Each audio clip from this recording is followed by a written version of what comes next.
அண்மை செய்தி. உச்சநீதிமன்றத்திற்கே மத்திய அரசு சவால் விடுவதாக முதலமைச்சர் மு க ஸ்டாலின் கண்டனம் தெரிவித்திருக்கிறார்.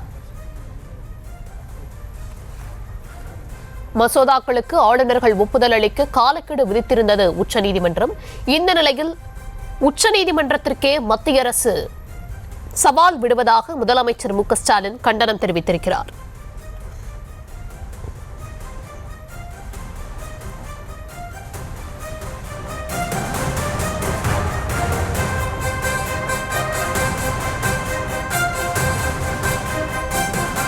மசோதாக்களுக்கு ஆளுநர்கள் ஒப்புதல் அளிக்க காலக்கெடு விதித்திருந்தது உச்சநீதிமன்றம். இந்த நிலையில் மத்திய அரசு உச்சநீதிமன்றத்திற்கே சவால் விடுவதாக அவர் தெரிவித்திருக்கிறார். விவரங்களை தர இருக்கிறார் செய்தியாளர் பாரிகார்த்திக். விவரங்களை வழங்கலாம்.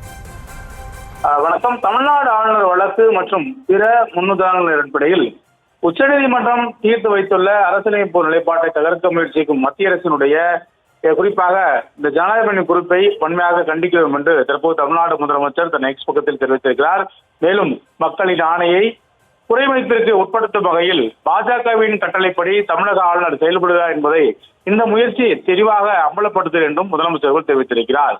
ஜனநாயக ரீதியாக தேர்ந்தெடுக்கப்பட்ட மாநில அரசுகளுடைய மத்திய அரசின் முகவர்களாக செயல்படும் ஆளுநர்கள் கட்டுப்பாட்டின் கீழ் வைப்பதன் மூலம் பலவீனப்படுத்தும் ஒரு தீவிர முயற்சி இது என்றும், இது சட்டத்தின் மகத்துவத்தையும் அரசியலமைப்பின் விளக்க உரையாக உச்சநீதிமன்றத்தின் அதிகாரத்தையும் நேரடியாக சவால் செய்கிறது என்றும் இத்தகைய முயற்சி என்றும் தமிழ்நாடு முதலமைச்சர் கடுமையாக எழுதியிருக்கிறார். மேலும் ஆளுநரின் செயல்படுவதற்கான காலக்கெடுவை நிர்ணயிப்பதில் ஏன் எந்த ஆட்சேபனையும் இருக்க வேண்டும் என்றும், மசோதா ஒப்புதல் காலவரையற்ற தாமதங்களுக்கு அனுமதிப்பதன் மூலம் பாஜக தனது ஆளுநர்களின் தடையை சட்டப்பூர்வ முயற்சிக்கிறதா என்றும் கேள்வி கேட்டிருக்கிறார்.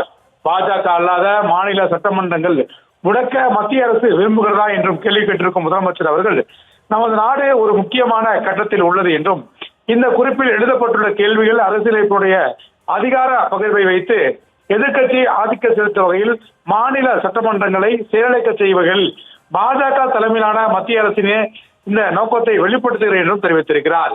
இது மாநில சுயாட்சிக்கு ஒரு அச்சுறுத்தலை ஏற்படுத்துகிறது என்றும், இந்த மோசமான சூழ்நிலையில் அரசியலமைப்பு சட்டத்தை பாதுகாக்க இந்த சட்டத்தினுடைய போராட்டத்தில் இணையுமாறு அனைத்து பாஜக அல்லாத மாநிலங்களின் கட்சித் தலைவர்களையும் நான் கேட்டுக்கொள்கிறேன் என்றும் முதலமைச்சர் அவர்கள் தெரிவித்திருக்கிறார். மேலும் இந்த போராட்டத்தில் நாம் முழு பலத்துடன் போராடுவோம் என்றும் முதலமைச்சர் தெரிவித்திருக்கிறார். தமிழ்நாடு போராடும், தமிழ்நாடு வெல்லும் என்றும் தனது எக்ஸ் பக்கத்தில் முதலமைச்சர் தெரிவித்திருக்கிறார். ஏற்கனவே கூறியதன் அடிப்படையில் தமிழ்நாடு ஆளுநர் வழக்கு மற்றும் பிற முன்னுதாரணங்களில் ஏற்கனவே உச்சநீதிமன்றம் தீர்த்து வைக்கப்பட்டுள்ள இந்த அரசியலமைப்பு சட்டத்தை சீர்குலைக்க முயற்சி செய்யப்படுவதாக தனது எக்ஸ் பக்கத்தில் முதலமைச்சர் அவர்கள் தெரிவித்திருக்கிறார்.